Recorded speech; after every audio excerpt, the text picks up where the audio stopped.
और उनका पहरा लगातार हमारा रहता है। और कुछ गाड़ियों में वॉलंटियर्स की ड्यूटी रहती है जो पूरे मोर्चे पे घूमते रहते हैं पूरी रात को। और सीनियर लीडर्स की भी ड्यूटी लगती है कि वो पूरे रात को, हमने किसी के बारे में भी वोट नहीं मांगी। और अगर कोई किसी के पास ऐसा प्रूफ हो तो जो हमें सजा देना चाहिए हम उसको स्वीकार कर लेंगे।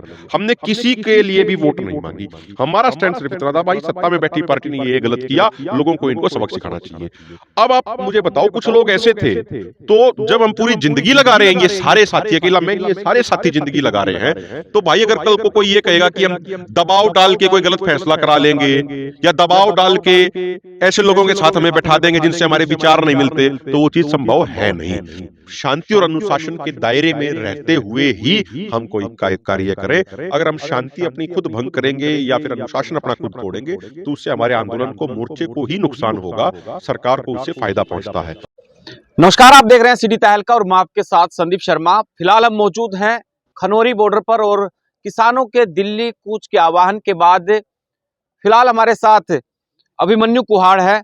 अभिमन्यु जी, कुछ जिक्र कर रहे थे आप प्रेस कॉन्फ्रेंस के दौरान कि पहली बार पुलिस यहाँ पर अंदर आती है जहाँ पर आप लोग और किसान बैठे हुए थे। क्या कुछ आखिरकार उनका रिएक्शन था?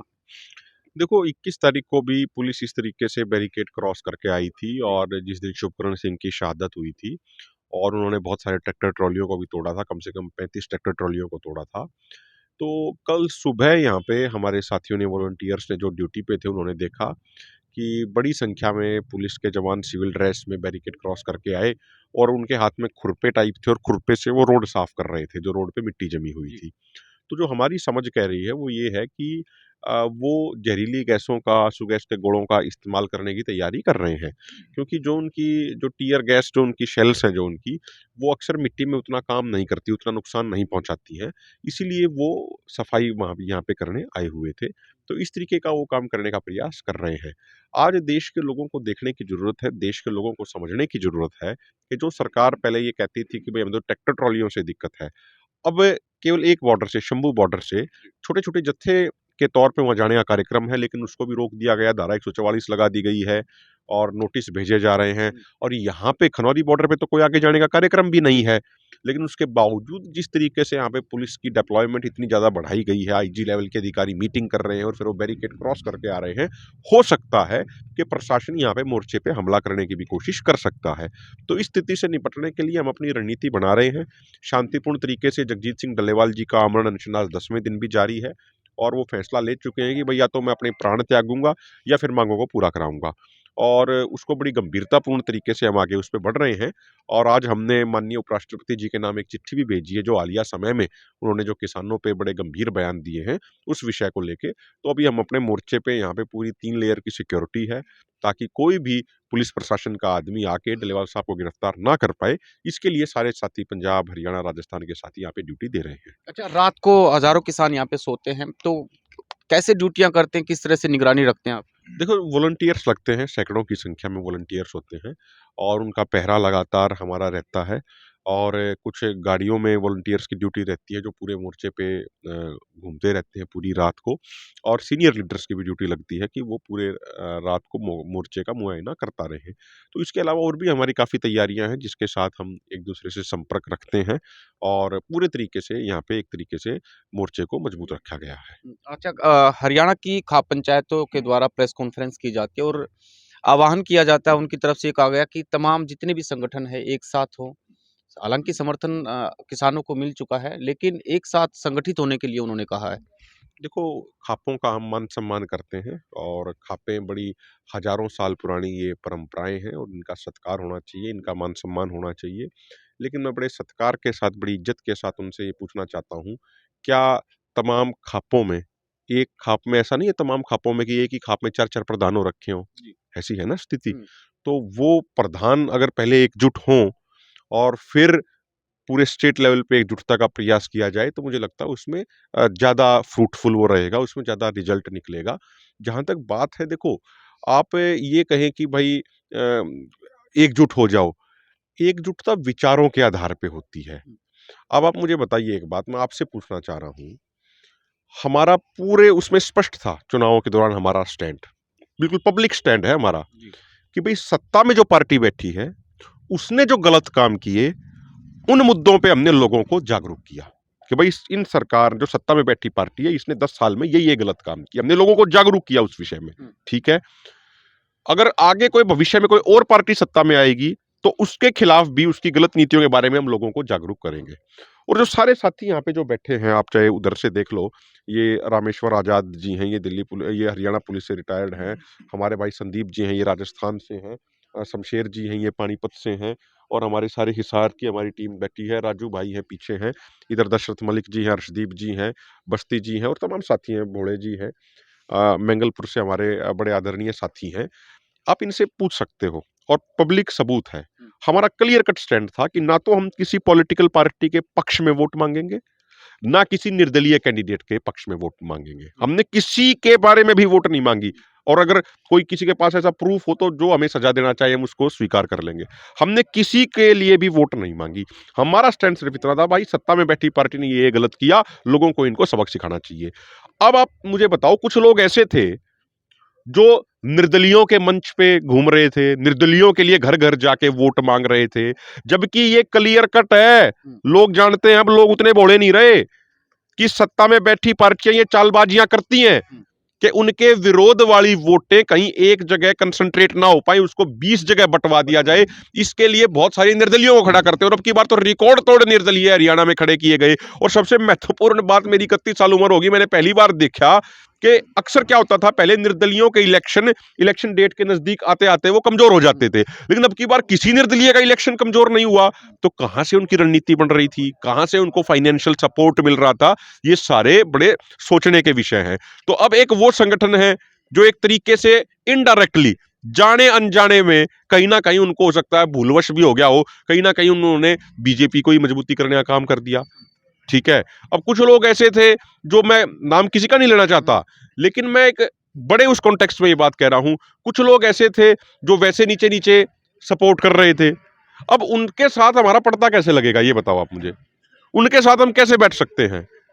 जिस पार्टी की सरकार ने हमारे ऊपर गोलियां चलाई और कुछ लोगों ने जाने अनजाने में उनका ही फायदा करा दिया, तो उनके साथ हम कैसे बैठ जाएंगे भाई? खाली ये कहने से एकता कर लो, एकता कर लो, ऐसे हो जाएगा क्या?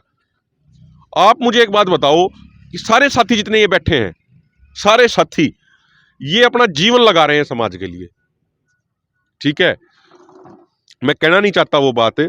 बहुत सारे साथी हमारे ऐसे हैं, अभी बलदेव सिंह सिरसा जी हैं, उनका भतीजे का देहांत हो गया युवा अवस्था में। वो ना तो अंतिम संस्कार पे गए, ना 13वीं के मौके पे गए। ठीक है, जगजीत सिंह डल्लेवाल जी हैं, जब जनवरी के आखिर में उनकी पत्नी का देहांत हुआ तो उसके 3 दिन बाद वो हरियाणा में थे, नारनौंद की पंचायत में और फतेहाबाद में थे। ठीक है, 3-4 दिन पहले मेरे दादाजी का, सगे दादाजी का देहांत हो गया, लेकिन मेरे परिवार ने कहा कि भाई डल्लेवाल साहब भी अपना परिवार है, वो भी हमारे दादा, तुम्हारे दादा की तरह हैं, उनके साथ रहो, पूरी टीम वहां रही, यहाँ हम अपने आप संभाल लेंगे। हम अंतिम संस्कार पे भी नहीं गए अपने दादा के पे। ठीक है, अपा जिंदगी लगा रहे हैं यार, कोई खेल नहीं है ये, कोई मजाक नहीं है। एक मैं देख रहा था इनमें से शायद ये साथी हैं, मेरे ख्याल बता रहे कि 3 महीने से घर ही नहीं गए। मैं उनका भी बताऊंगा आपको। अपा जिंदगी लगा रहे हैं, क्या क्या रिजल्ट आएगा, क्या रिजल्ट नहीं आएगा, वो तो परमात्मा के हाथ में, प्रकृति के हाथ में, भाईचारे के हाथ में है। हम तो सिर्फ प्रयास कर सकते हैं। तो जब हम पूरी जिंदगी लगा रहे हैं, ये सारे साथी, अकेला मैं नहीं, ये सारे साथी जिंदगी लगा रहे हैं, तो भाई अगर कल को कोई ये कहेगा कि हम दबाव डाल के कोई गलत फैसला करा लेंगे या दबाव डाल के ऐसे लोगों के साथ हमें बैठा देंगे जिनसे हमारे विचार नहीं मिलते, तो वो चीज संभव है नहीं। बाकी जो एसकेएम, नॉन पॉलिटिकल और केएमएम के नियम कानूनों के अनुसार जो साथी एकता करना चाहे, हम बिल्कुल आगे होके एकता करने के लिए तैयार हैं। दिक्कत क्या है? माइक भी उनको देंगे, मंच भी उनको देंगे, मीडिया में भी उनको बैठाएंगे, लेकिन जो नियम है, जिस भावना के साथ ये आंदोलन चल रहा है, उन नियमों को, उन भावनाओं को स्वीकार करना पड़ेगा। अगर कोई वो स्वीकार करता है, उसका बहुत बहुत बहुत हार्दिक स्वागत है। हम खुले हाथों से और बड़े दिल से उसका स्वागत करेंगे। अब आप एक चीज समझिए, एक बात जो समझने की है, ये मोर्चा कहां पहुंच गया, मोर्चे कहां जा चुका है मोर्चा, उसको हमें समझना चाहिए। देश में सबसे सर्वोच्च जो पद होता है संवैधानिक तौर पे, वो है राष्ट्रपति का। दूसरा सबसे सर्वोच्च पद होता है उपराष्ट्रपति का। पिछले 3 दिनों में देश के उपराष्ट्रपति 2 बार बयान दे चुके हैं। पहली बार उन्होंने क्या कहा कि जब देश का किसान परेशान है तो हमारे जैसे लोगों को घरों में बैठ के नींद कैसे आती है। दूसरा उन्होंने कहा कि किसानों की समस्याओं का समाधान करने के प्रयास तेजी से किए जाने चाहिए। तीसरा उन्होंने कहा कि हम 2047 तक विकसित भारत बनाने की बात करते हैं, लेकिन जब तक किसान खुश नहीं होगा किसी भी कीमत पे भारत विकसित नहीं बन सकता।